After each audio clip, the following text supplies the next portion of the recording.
Supreme Novices Hurdle.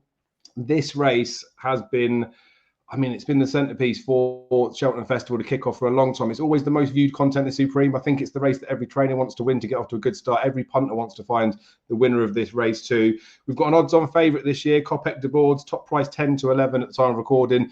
He's relatively strong on the exchanges as well. He's just over even money on there. So he's in and around the same price as he is with the sports bookmakers. We've got Romeo Coolio in his second favourite. He's top priced 11-2. Salvatore Monday, the other Willie Mullins horse, who looked like he was going to be the first string until Kopek did, but he did at the Dublin Race Festival. He's in at 6-1, 10-1 Work Ahead, 12-1 Kawabunga, and 16 the New Line, but they're probably going to go elsewhere. So, Will, like I say, an odds-on favourite in there. We've had two this century that I can remember. Dunguib that got beat and Appreciated that won. Can't remember any more further back than that, but there's only so far my memory will go back. So is it quite simply the fact that Kopek de Board just wins the Supreme in your eyes?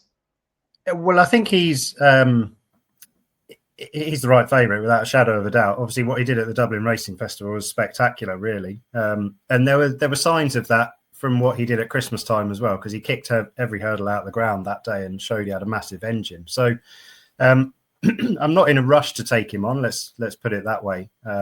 Would I back him at the price he is right now?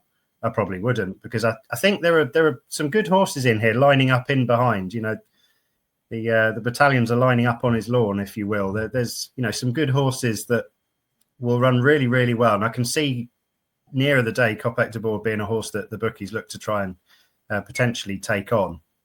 Whether they can get him beat or not, I don't know. But the likes of William Money, who we saw yesterday at Punchestown, he was mightily impressive, and he's got two good form lines in there previously as well, that link in the likes of Work Ahead and Kawabunga as well. So it's a race that at this stage I haven't had a bet, and I'm not going to have a bet right now. But I do think there's some interesting each way options, and there might be some interesting options in a market without Kopek de Board as we get a bit closer to the time. Another one I haven't mentioned is Carbo, who's only had the one start for Willie Mullins and was impressive, and I think he's a horse with a big engine as well. So, really interesting start to the meeting. At this stage, like I said, I'm not nailing my colours specifically to a mast.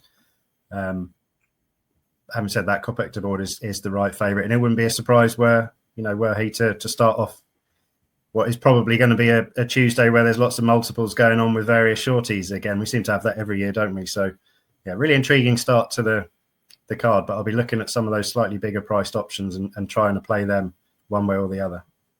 Yeah, that's fair enough. And it's worth mentioning that now as well. There'll be links in the description to the Whichbookie website. Will's already got some anti-post bets in there as well. We'll update our tips for each of the days on that link. The link stays the same, so you can check those out. Will's are normally out the night before if the prices are there to be had.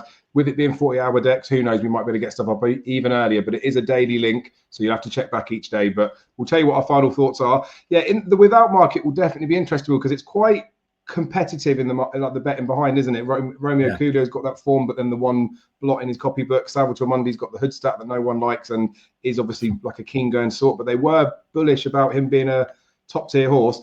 The other thing with Kopek de Board is he comes in here, I think his Irish mark's 157. That's one of the highest I can remember in recent years, but I don't think the ones that have been really highly rated have always won. I think Dunguib would have been another one that was high that got beat. My Tent or Yours got his big high rating from a handicap hurdle, didn't he? Q Card was high. But the mad thing with Kopek de Board is he's only 5, isn't he?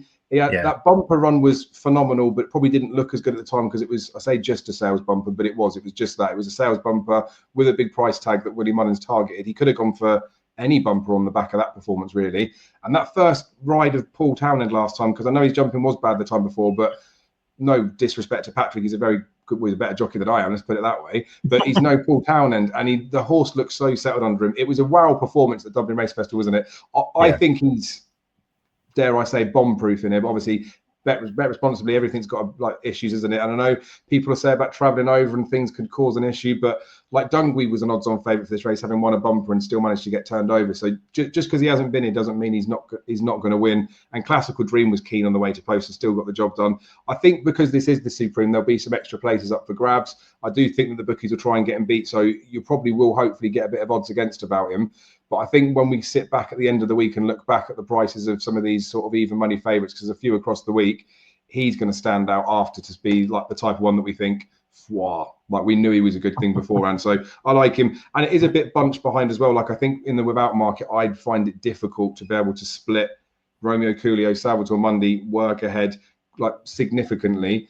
They've all got to take steps forward, but again, like I say, he's only a 5-year-old, lightly raced. He's entitled to be even better when he comes to Cheltenham. So very, very, very excited about Kopic de Board. I think he's an absolute aeroplane, but doesn't take much saying when they're an even money favourite, does it? But we get this as the week goes on. Tuesday tends to be like Champions Day, the good days racing, potentially punter friendly, and I think it's going to get punters off to a good start in the Supreme with a short price favourite.